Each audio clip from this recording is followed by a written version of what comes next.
সম্প্রতি ঘটে যাওয়া একটি অত্যন্ত হৃদয় বিদারক ঘটনার বিচার সম্পর্কে আপনার মাধ্যমে এই জাতীয় সংসদকে, এই মহান সংসদকে এবং গোটা জাতিকে আমরা অবহিত করতে চাই। মাননীয় স্পিকার, গত 19শে মে ঢাকা শহরের পল্লবী এলাকায় একটি অত্যন্ত নৃশংস ঘটনা ঘটেছিল। আপনারা সবাই দেখেছেন।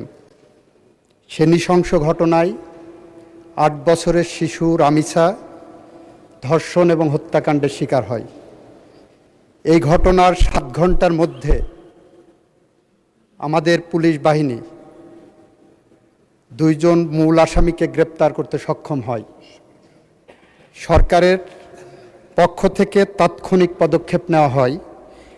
মাননীয় প্রধানমন্ত্রী নিজে, মাননীয় স্বরাষ্ট্রমন্ত্রী সহ, এবং সেখানে সেই টিমে আমিও ছিলাম, আমরা ভিকটিমের পরিবারের সাথে দেখা করি।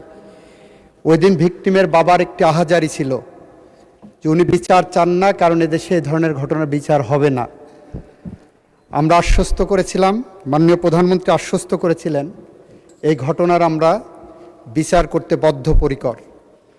মাননীয় স্পিকার, আপনার মাধ্যমে এই মহান সংসদকে জানাতে চাই, আমাদের পুলিশ বাহিনী 5 দিনের মাথায় সুষ্ঠু তদন্ত করে এই ঘটনার পুলিশ প্রতিবেদন দাখিল করেছিলেন 24 তারিখ ঈদের আগে দুপুর 12টার সময়। 24 তারিখ দুপুর 4টের মধ্যে সেই চার্জশিট আমরা সিএমএম কোর্ট থেকে সংশ্লিষ্ট ট্রাইব্যুনালে নিয়ে যাই। মাননীয় স্পিকার, আমাদের সামনে একটা শঙ্কা ছিল, সেটা হলো বাংলাদেশের সমস্ত আদালতগুলো 1 জুন থেকে, নিম্ন আদালত ম্যাজিস্ট্রেসি বাদ দিয়ে, নিম্ন আদালত 1 জুন থেকে 15 জুন পর্যন্ত গ্রীষ্মকালীন ছুটিতে যাওয়ার কথা। আমাদের মাননীয় প্রধান বিচারপতিকে আমরা অনুরোধ করার পরে বাংলাদেশের সকল শিশুর প্রতি সহিংসতামূলক যে ট্রাইব্যুনালগুলো গঠন করা হয়েছে, আমরা গত সংসদে আইন পাশ করেছি, সেই ট্রাইব্যুনালগুলোকে আমরা ছুটির আওতা বহির্ভূত রাখতে সক্ষম হই।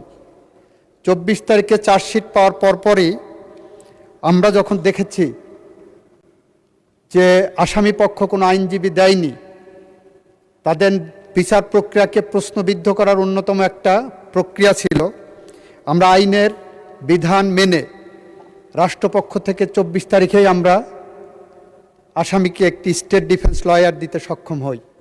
মাননীয় স্পিকার, 24 তারিখে ট্রাইব্যুনাল বসে 1 জুন, যেদিন প্রথম কোর্ট আদালত খুললেন রোজার ছুটির, ঈদের ছুটির পরে, 1 জুন চার্জ ফ্রেমিংয়ের জন্য রাখে। 1 জুন যথারীতি এই মামলার অভিযোগ গঠন করা হয়। 2 জুনে এই মামলার 16 জন সাক্ষীর সাক্ষ্য সমাপ্ত করা হয়, গ্রহণ করা হয়। 3 জুনে এই মামলায় আসামি পক্ষ কোনো সাক্ষী দিতে চান কি না সেই ধরনের একটি দিন ধার্য রাখা হয়। 4 জুনে যুক্তিতর্কের জন্য উপস্থাপন দিন ধার্য করা হয়। 5 and 6 জুন শুক্র শনি থাকাতে 7 জুন আজকে ছিল, আজকে রায়ের জন্য দিন ধার্য ছিল এবং রায় যথারীতি ঘোষিত হয়েছে।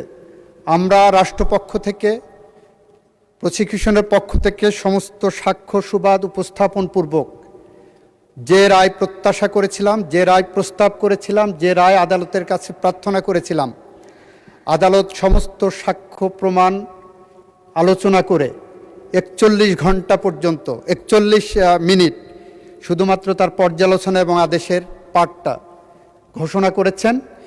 এবং আমরা আনন্দের সাথে জানাচ্ছি যে আমরা রামিসা হত্যাকাণ্ডের সাথে জড়িত 2 জন আসামি, মূল আসামি সোহেল এবং তার সহযোগী তার স্ত্রী, তাকে আদালতের মাধ্যমে মৃত্যুদণ্ডের রায় পেয়েছি।